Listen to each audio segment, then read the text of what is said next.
Como o sexo, o assunto drogas continua sendo um tabu para muitas famílias.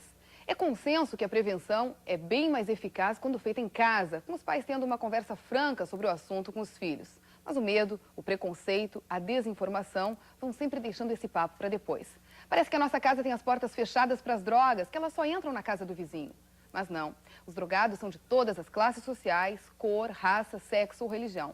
Cal Lopes já enfrentou esse problema e, depois de se livrar das drogas, resolveu se dedicar a campanhas para ajudar outras pessoas. Agora está lançando aqui o seu segundo livro sobre o assunto, Cara a Cara com as Drogas, que é um guia prático para enfrentar justamente esses problemas das drogas. Cal, e eu queria aproveitar, já que tu fizesse um guia prático, e falar bastante praticamente contigo sobre esse assunto. Como é que os pais devem introduzir esse assunto em casa? Como é que deve ser esse primeiro papo? Alguma idade específica para se começar a falar nisso? Bom, com certeza. Eu tenho dito que a partir do momento que uma criança aprende a pegar um controle remoto e ligar uma televisão, a gente já tem que começar a prepará-la, né, para conversar sobre drogas. Porque ela começa a receber muitas informações, às vezes informações que não condizem, né, com a realidade, e começa a ter curiosidade sobre um assunto que ela desconhece.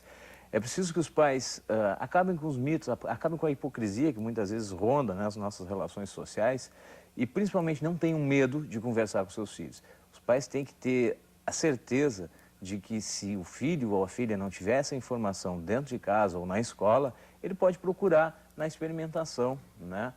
Vamos dizer assim, o saciamento da sua curiosidade. Isso é muito perigoso. Mas como é que deve ser esse papo? Assim, os pais devem... Que gancho os pais devem buscar para poder começar a falar nesse assunto? De repente, um programa de TV que mostre isso? Com certeza.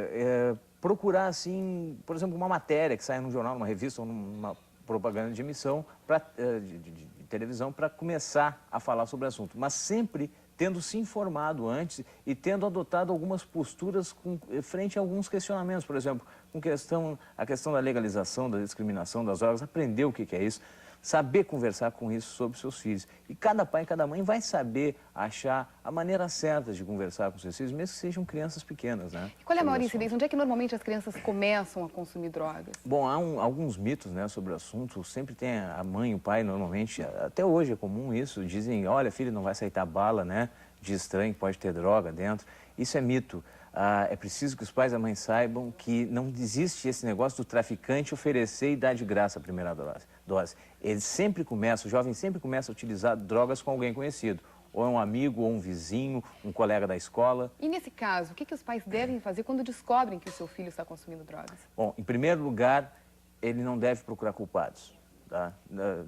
O pai dizer que foi a mãe dizer que foi o pai. Em segundo lugar, deve evitar de procurar chamar o filho de maconheiro, de querer expulsá-lo de casa, né?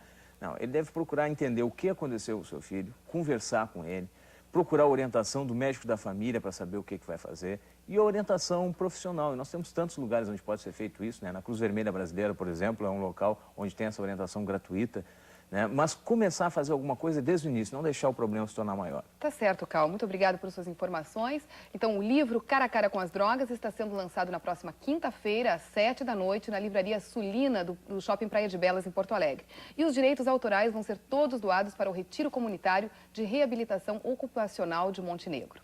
Muito obrigada. Obrigado. E voltamos em seguida.